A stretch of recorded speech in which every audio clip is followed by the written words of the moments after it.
So my name is Ivory Becker, and I own Incite Strategies Credit Solutions. Today, what we're talking about is VantageScore 4.0 and its new release for a scoring model outside of the classic FICO model that's been used up until this point.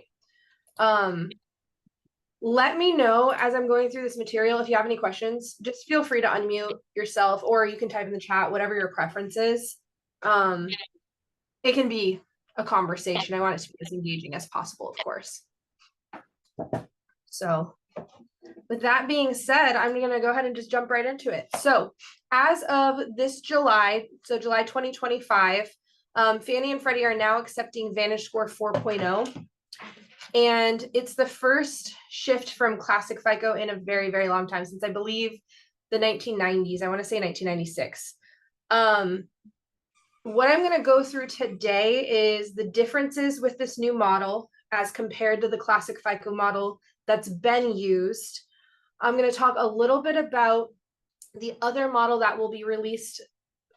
What's suspected is 2026 and how that's different from classic FICO as well as this Vantage 4.0 model.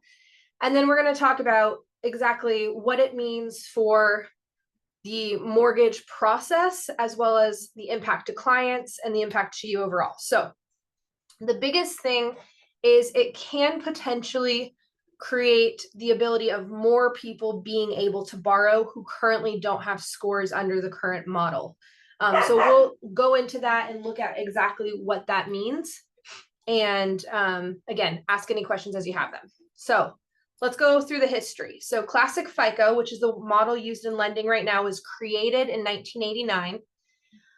Mortgage lending is really the only industry still using this classic FICO model. Most other industries have abandoned it. It's very archaic. It's very rigid as far as a credit score model goes. In 2020, the FICO 10T model was created. And in 2017, the VantageScore 4.0 model was created. And these are the two newer models that mortgage is adopting. So these models are more predictive. They're very much more inclusive as well. And we'll look at what that means in a couple slides here. And so VantageScore is an alternative that can be used, not necessarily a replacement. So to be very clear, classic FICO isn't being set completely by the wayside, at least not at this point in time. And then, as I mentioned, FICO 10T probably in 2026 is the release. It was supposed to be released end of 2024, then 2025. So who knows at this point. But as of now, transition has to take place between 2026 and 2028. So there's a long ramp up for everything. So like I had mentioned, it's going to create more flexibility for both borrowers and lenders. And the reason behind this is technology advancements. And ultimately, the goal of the model is to be able to accurately predict risk, right? What is the likelihood that this consumer is going to be able to borrow and pay back that obligation? So these new models with the more advanced technology are better able to assess and understand the data and be more accurate with their predictive features. So how is it actually working? So right now, lenders can use either classic FICO or the VantageScore 4.0, not both, to qualify. So whatever model you start with is the model you have to finish with for that loan process. There's been discussion about going to a bi-merge report rather than a tri-merge. Said differently, looking at only 2 credit bureaus rather than 3. There's been a lot of pushback on that because of the concerns that we're not going to be able to adequately assess risk. Sometimes we have someone who has one credit score that's much lower than another, for example. And so it can throw the models out of whack. Or on the secondary market, we want to make sure that we know whether risk is assessed accurately, right? It makes sense. I don't need to explain that. You guys get it. One of the things they're trying to prevent is cherry picking scores as well from multiple models, which is why you got to use either FICO or Vantage and stick with it. Yeah, go ahead. You have a question? Yeah, I'm sorry. I'm a broker, real estate broker. What is a Vantage score? Oh, okay. I'm We'll sorry. talk about that in a minute, but Okay, I'll wait. I just didn't know if you. now, because I probably should have started with it earlier. You're right. I'm making assumptions. So you know Credit Karma, right? Your clients all come to you with Credit Yes, Karma scores. yes. That's VantageScore. So VantageScore was created in 2006 by Equifax, Experian, and TransUnion. So let's step back in time, and then I'm going to come back to VantageScore. When credit scores were first launched, there was a whole multitude of different types of score models and algorithms. Anybody could make a score and could use it. And it created a lot of confusion and a lot of differences in how consumers were treated at different places. So they ended up standardizing the scoring models, and FICO, Fair Isaac Corporation, was the only one who was allowed to make credit scores. And for a number of years until 2006, the only credit score that could be used, or the only algorithm that could be used, was FICO. And then in 2006, the Bureau said, well, we don't like that we don't own the FICO model. We want to create a credit score model that we own. So they created the VantageScore. And the VantageScore is the only competition that exists at this point against FICO, because FICO really is a monopoly. And VantageScore just was not taken seriously for years and years and years. But Vantage is very open with data. They give a lot of information out. And so they started gaining credibility and traction. And then consumers have been using that VantageScore very heavily because they market it freely, right? It's easier for consumers to access those scores. Yes.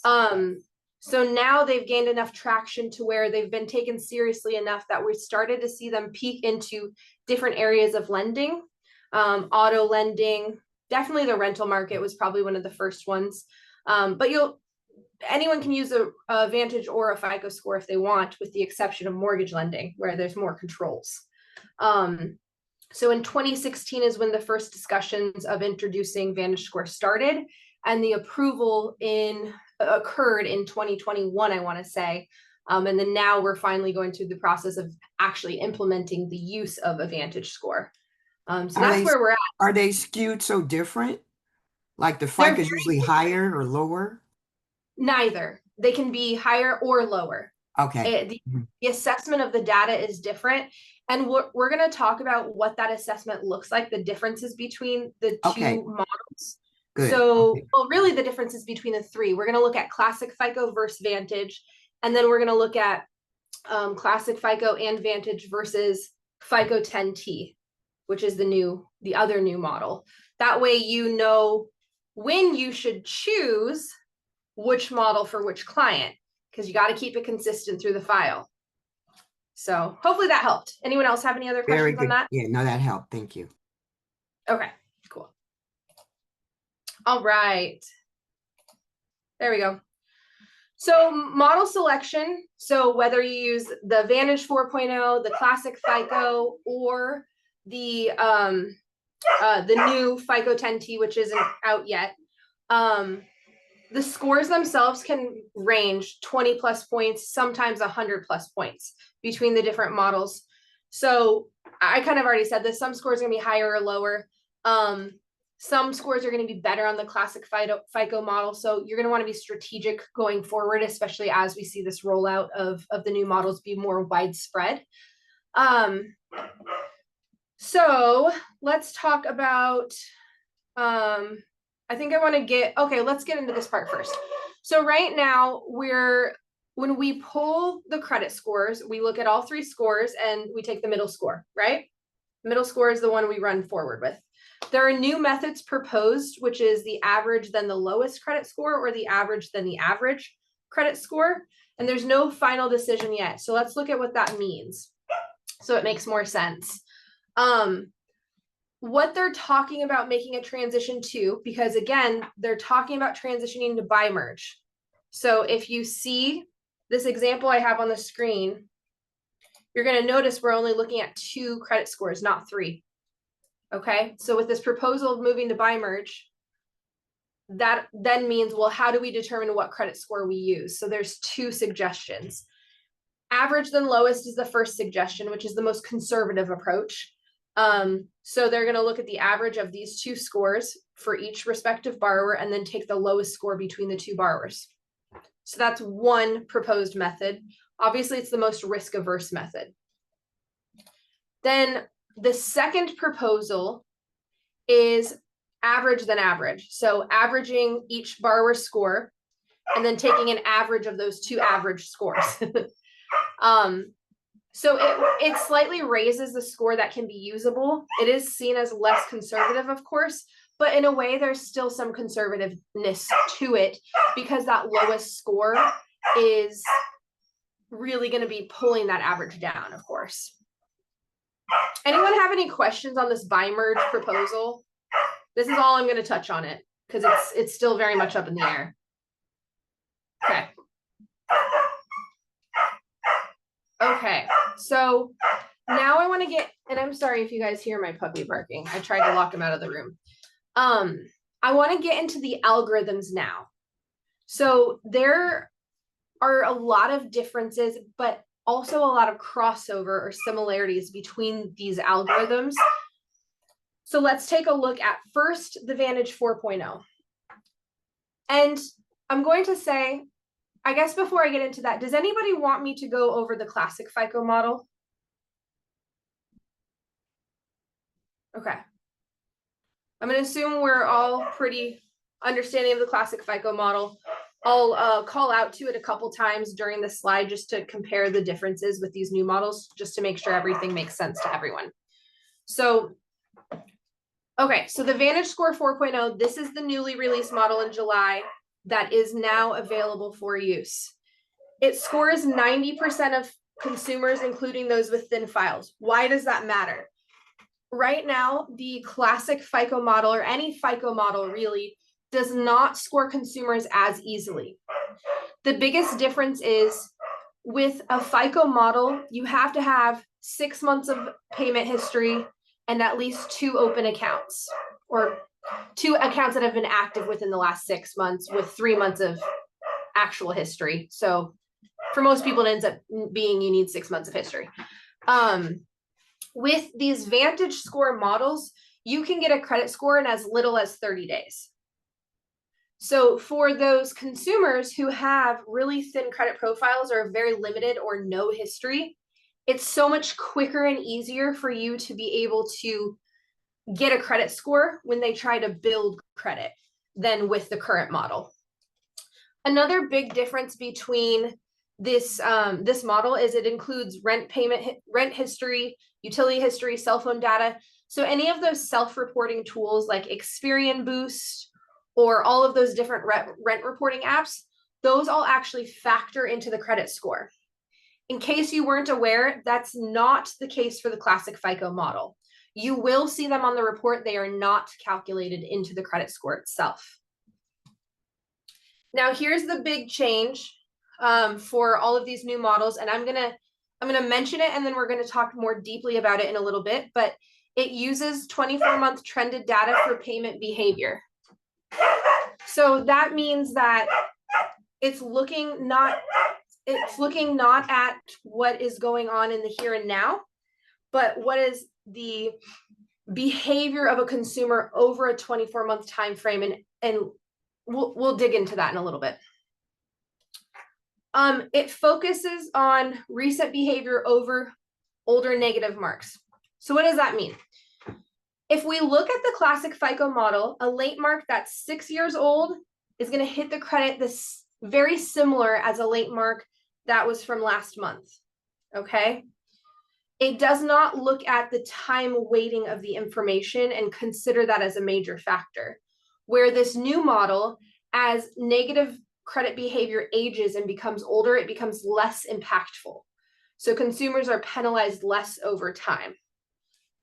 So Vantage says it's a better short-term credit risk prediction. That's a Vantage statement. Of course, that can be considered subjective in some sense. Any questions on this VantageScore model? No. Okay, so here's a nice pretty way to look at it. Classic FICO, doesn't look at trended data, doesn't work well with thin credit files or limited credit history. It's considered much more conservative when looking at things like public records. Any public record on a credit report, so bankruptcy, think bankruptcy, is very high risk with FICO, regardless of how old that public record is. And Vantage, that risk diminishes over time. Again, rental payment history can be used in Vantage, not classic FICO. The prediction, when I say baseline, classic FICO is the first generation of the FICO score that's standardized. It's their foundation for predictive risk. It's not great at it. It was great at the time, but I mean, 1989 to now, technology has made some big advancements, and consumer behavior has changed dramatically since that point as well. And another major difference between the models, or well, algorithms truly, and models, but the classic FICO, the way the score itself is calculated is this algorithm is installed directly on each bureau, on each bureau's servers. So it's calculating the scores independent of the other bureaus, where the Vantage 4.0 was developed using all three bureau data sets together. So if there's data set issues, it can smooth out the bumps, and it can lead to more consistency across the three credit scores. Hopefully that makes sense to everyone. If it doesn't, let me know and I can explain further. Okay, so I did mention FICO 10T is going to be entering later. Just like that VantageScore 4.0, it uses trended data, and this is huge. This is a massive shift in the industry. In a few slides here, we're going to look at what trended data does and why it's so important for you to understand. This model, FICO 10T, is harsher on personal loans and late payments. So it does look at the risk level of the type of loan, meaning credit card debt consolidation loan, personal loan, buy now, pay later accounts like Affirm, for example, are seen as high risk debts. They're classified in a different risk class than things like a mortgage, for example, or an auto loan. So they do actually have an adverse impact on scores. Not the same as a late payment, of course, but it is a risk class, meaning someone may have problems with their monthly debt to income ratios if they're having to use personal loans or debt consolidation loans, for example, or buy now, pay later. They do claim that they are about 18% better at default prediction than classic FICO. Not surprised there. One huge change is that authorized user accounts are going to carry less weight. So adding somebody as an authorized user who has a ton of extra history on their credit isn't going to have the same big impact as you see currently on the classic FICO model. And it focuses on payment patterns, not just if it's paid, but how it's paid. And again, we'll look at that in a moment. Now, if we compare that FICO 10T versus this VantageScore 4.0, so these are, I would say, I don't know a good comparison, but they're both new. They both have similar technology, just applied slightly differently. So I want to go through the differences between these two models, because what's likely to happen later is classic FICO is going to be going out the door and being fully replaced with 10T, and your decision isn't going to be between classic FICO and Vantage 4.0. It will eventually be between FICO 10T and Vantage 4.0. So it's good to understand, and obviously we can revisit this at a later point in time too. I guess I wrote that twice, but so Vantage 4.0 targets more inclusivity than any of the FICO models. So I know I've mentioned that, but I just want to be clear, even though we're getting a new FICO model, it's still not going to look at those individuals that have very limited credit history and give them a credit score easily. So if you have people who have limited history, my recommendation is always go the Vantage route. They both are going to be using this trended data. And then again, the personal loans, late payments, in most cases, FICO's likely going to rank that individual lower than Vantage. There are some nuances, but in most cases. So this is just a more in-depth breakdown of it.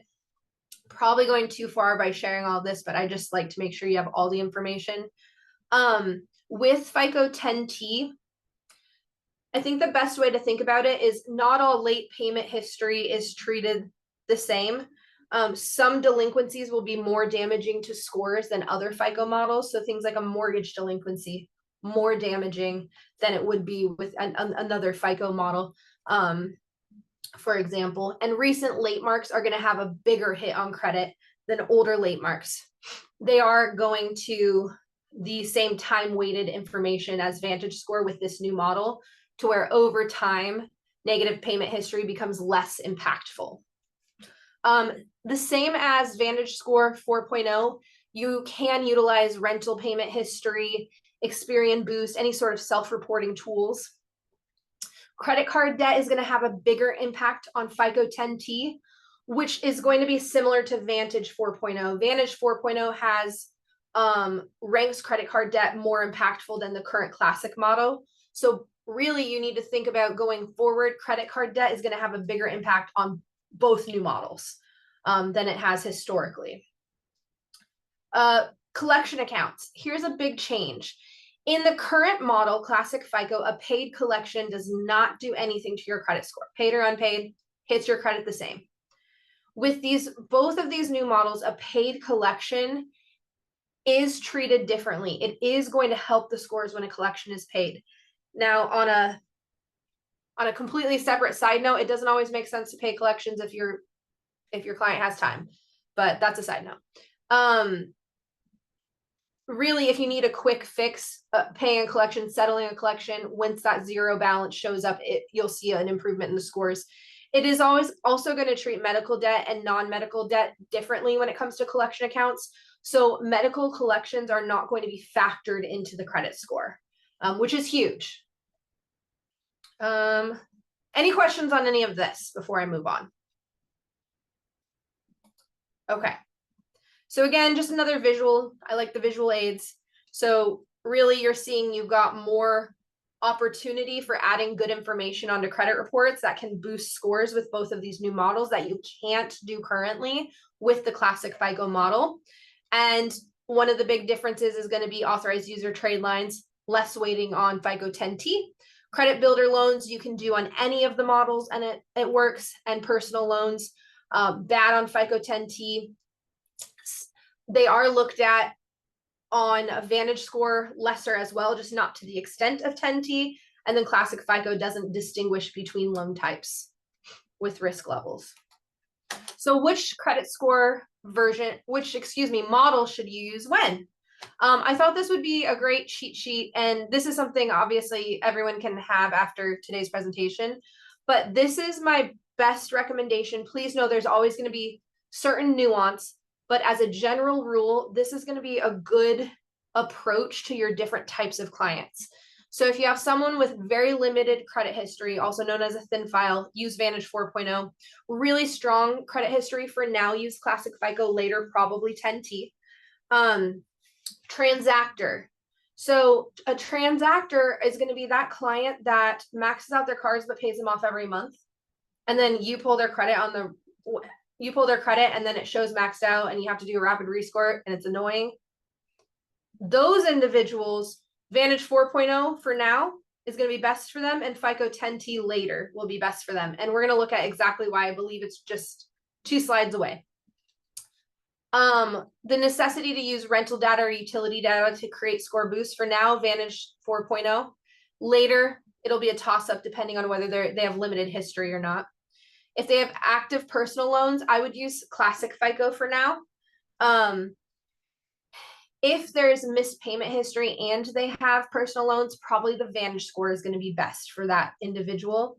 Negative payment history, most likely VantageScore, but there's going to be nuance to that.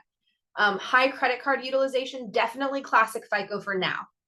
And then if they're very reliant on authorized user accounts, most likely classic FICO for now. It's possible Vantage depending on other factors. But again, 2026 to 2028 is when we're going to be knowing more about the release of 10T and we'll be able to gauge things better. So I wanted to give you an example of score differences between these algorithms. So right now, a borrower with a thinner credit file or limited credit history at a classic FICO is a 610, with a VantageScore 4.0 is a 672. Okay, so huge, huge difference. I just wanted that to really hit home why choosing the model is important. As the places you go through release your ability to use Vantage versus FICO, I know everywhere is a little different on that, but once you have that ability, this should help dictate the decision. And then somebody who's a revolver, someone that's using their credit cards, paying them off, 680, VantageScore 715. So just to kind of give you a little bit of a difference. And we're going to look at why this is so different. Why would somebody who pays their cards off every single month have a lower classic FICO versus the VantageScore 4.0? So trended data. Trended data is going to be the new hot topic once all of this is more implemented, because a lot of people don't really understand what it means and what it is. And some of the credit reports that I'm seeing from the providers, you're starting to see the markers for the trended data as well. So I don't know if have any of you seen the trended data markers in the reports that you pull for clients? No? Okay, no worries. So what is trended data? We're looking at the behavior of a consumer around credit cards, around their behavior around their credit cards over the last 24 months. So this is what VantageScore 4.0 is looking at. Okay, it's looking at the certain data points. So the 3-month mark, the 6 months, 12 months, and 24 months. Recent data is more impactful. So basically, to simplify, how responsible is someone with their credit cards? Not just I pull credit today and now it's paid off, but I've carried a balance for the last 5 years. Okay, so the report is basically, the new algorithm is basically trying to say, did this person just get gifted money, but they're actually irresponsible with managing credit cards? Or are they someone who is responsible with the management of their credit cards and doesn't overuse them? But then it breaks it into subcategories from there. And so really what it's looking at, and I think this is the best example, is it really looks at people in 3 categories: a consumer that's paying down debt over time, a consumer that's steadily keeping the same balance and really just paying that minimum payment, and then the consumer that's increasing their credit card balances over time. Because each of those consumers should be looked at differently when assessing risk. And current models haven't been able to consider that as a factor. But now that we can look at all these different data points, 3 months, 6 months, 12 months, 24 months, not only are we looking just at what's the snapshot in time balance today, but what has happened with the balances historically. This is so important because what it means is when we're having just that Vantage 4.0 and that FICO 10T, someone who's carried a balance for a really long time and suddenly pays it off is not going to see a big jump in credit scores anymore. Alternatively, those individuals that constantly pay their credit cards off every single month, but run high balances and paid off, run high balances paid off, it's not going to matter if you pull credit on the quote unquote wrong day anymore, because it's looking at their average usage and seeing that they pay their balances off.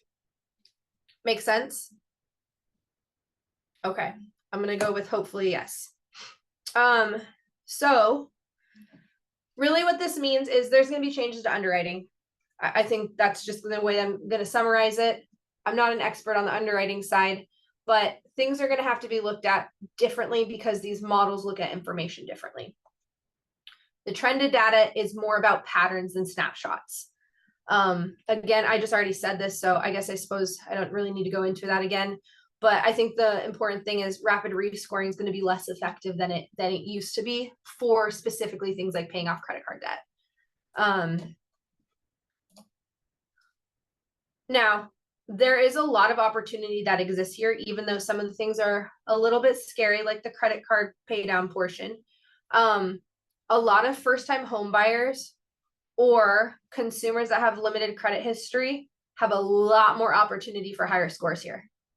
The credit building tools, the self-reporting can do wonders for creating really high credit scores very quickly. So in the very, very beginning, I mentioned that there's in effect a whole set of the population that was unscorable before that's now scorable, but not just at low credit scores, at pretty decent scores, which will make, it's assumed it's going to make a lot of first-time home buyers more ready to qualify for lending. So there are some places that are currently using 10T as well. So I just wanted to throw that out there. Cardinal Financial Movement Mortgage, they're both using 10T, FICO 10T right now. And obviously, VantageScore 4.0 has been approved for use too. So this was a fun statistic. 51% of mortgages scored higher under FICO 10T than classic FICO. So that's pretty big. And I think a lot of that, I guess, just to throw back, is that alternative data. A lot of people nowadays are self-reporting and they're not getting credit for that self-reporting with classic FICO. So updated timeline, really where we need to pay attention. Buy merge is paused. We will see what happens with that. There's a lot of pushback there. I would not be overly surprised if they drop this altogether. And then the rollout of FICO 10T is still questioned.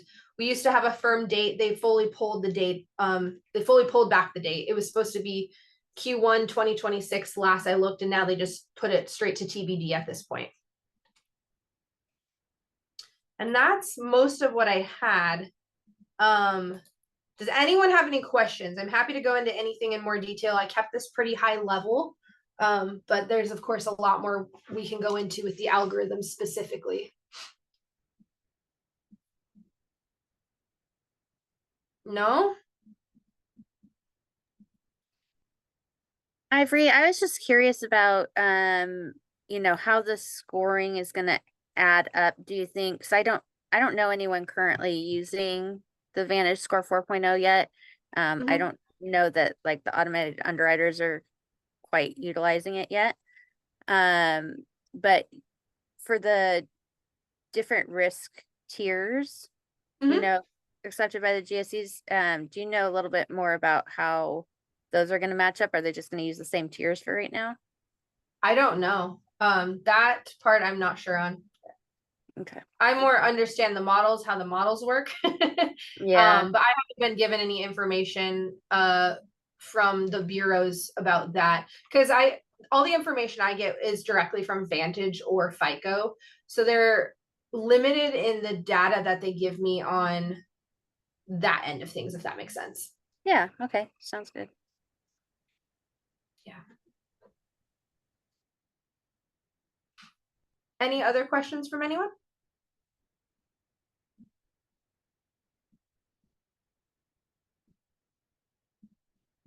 Okay.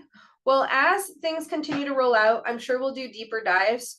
One of the things that may make sense in the future is going into specific case studies and looking at the three models.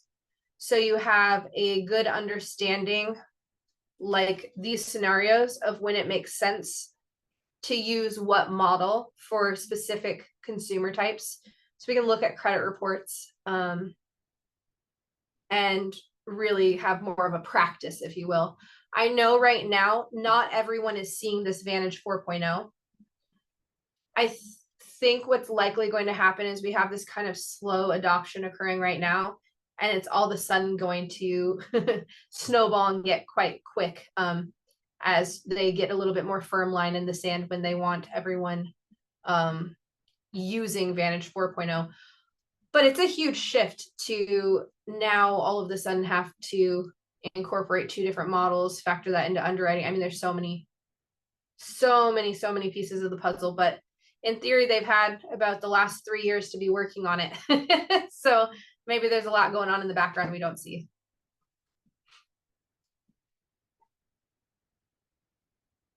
All right, well, I guess I can conclude there. If there is anything specific you guys are interested in learning more about, feel free to reach out to me. Anything credit related, we can cover that topic.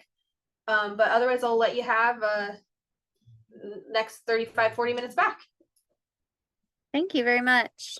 Appreciate you. Absolutely.